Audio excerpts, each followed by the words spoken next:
போக வேண்டிய அவசியமே கிடையாது. அதனால அத்தியந்த உபரதி. இன்னும் கூட அழகா சொல்லுவேன், நமக்கு நாமே சத்சங்கம் தான். நமக்கு பாகவதன் கையில இருக்க, நீ பாட்டு கதவு தாப்பா போட்டுட்டு படிச்சுண்டு சித்த நேரம் படி, சித்த நேரம் எழுது, பயம் போயிடும்னா பொழுது போகாதுங்கிறதே இல்லை.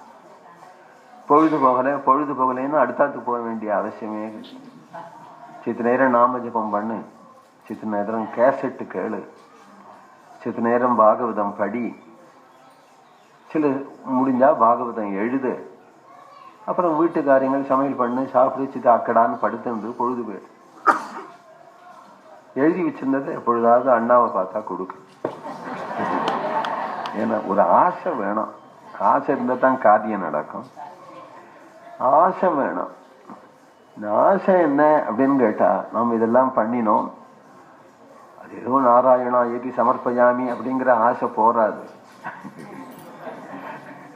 இந்த ஆசை பிரத்யட்சமா ஒருத்தர் உட்கார்ந்துருக்கணும், அவர்கிட்ட கொண்டு காட்டணும். அப்படின்னா ஒரு டைரியானாலும் அவர்கிட்ட காமிச்சு கையெழுத்து வாங்கணும் அப்படிங்கிற ஒரு ஆசை இருந்தா தான் நாம எழுதணும்னு தோணும்.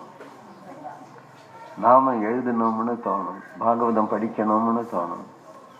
ஏன் படிச்சாயிட்டுனா, 25 படிச்சிருக்கேன், 50 படிச்சிருக்கேன், 80 படிச்சு முடிச்சிட போறேன், 80 முடிச்சிட போறேன், 80 ராதா கல்யாணம் பண்ணிட போறேன். இதெல்லாம் யாரை உத்தேசிச்சு? யாரோ ஒருத்தரை உத்தேசிச்சு. அந்த உத்தேசிச்சு அப்படிங்கிறது பிராணனா இருக்கும் பொழுது தானே கிரு கிரு கிரு கிருன்னு. இதுக்கெல்லாம் யாரு சாட்சினா சபரி தான்.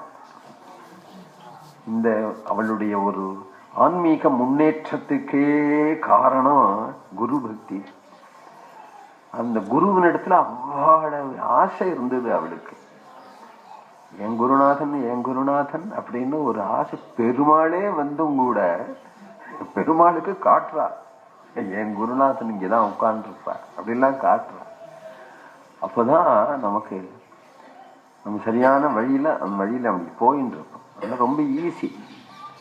ஆத்ம தியானம் ஈஸி. ஞானிகளை பார்க்கணும், ஞானிகளை பார்த்தா அது மாதிரி அனுபவம். எல்லாத்துக்குமே சங்கம்தான் காரணம். பக்தர்களை பார்க்கணும்,